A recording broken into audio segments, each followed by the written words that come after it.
I wonder, Liana, if I may, so you got this view from James about how he kind of gave us a baseline, and then Busi kind of, here's the business case problem. These are the pain points.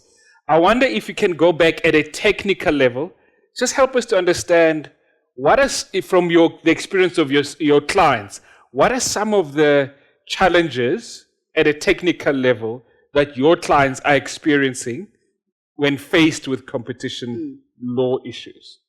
So my experience is that not only competition law compliance, but regulatory compliance generally is very, very important to business. In the country?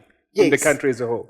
Yes. Various regulators including... Various regulators you have. Yeah. It's very important to business. Yeah. But as Busi mentioned, there is this unpredictability element towards it.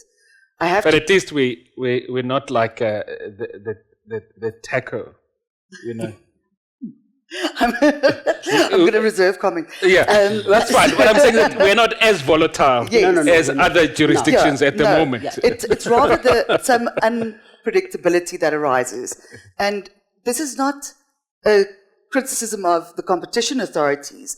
The competition authorities ultimately operate within a legislative framework that has been established.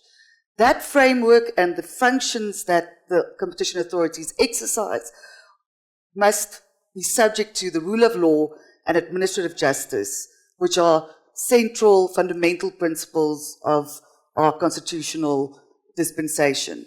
So the question then comes, in exercising that legislative mandate, in the ways that it is done, whether you are achieving the goals that are sought to be achieved.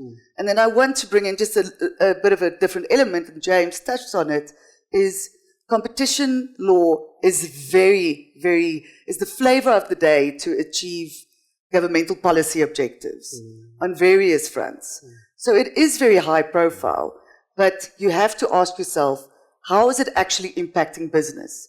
So Morris, back to your question, what am I seeing from my clients? They're saying, I'm trying my absolute best to be an upstanding corporate citizen.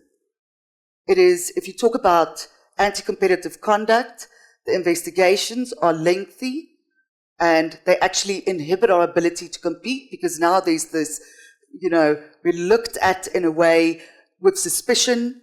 We're not taken seriously. And so it's like basically accusing somebody of being racist. That's what you have to do. Yes. and that halts their ability to actually implement competitive endeavors. Yeah. So that's difficult from that perspective.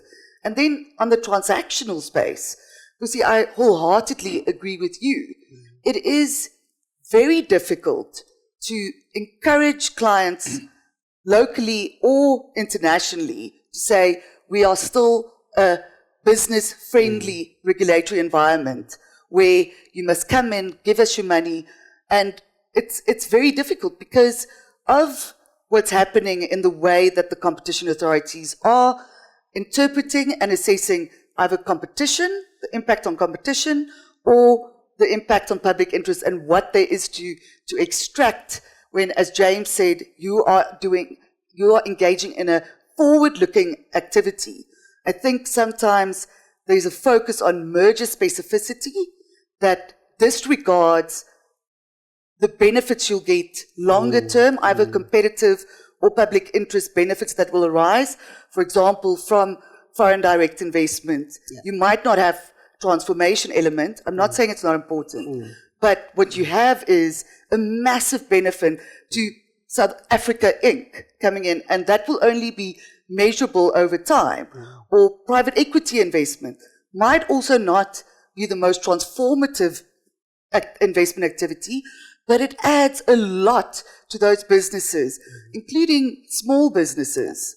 And so over time only you will see how that investment creates employment, increases productivity, fosters economic growth.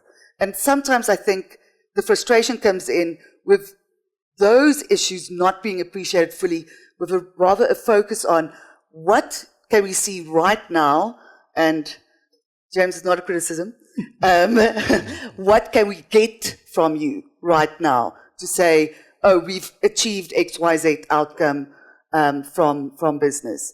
And that is halting investment, seriously halting investment. Yeah.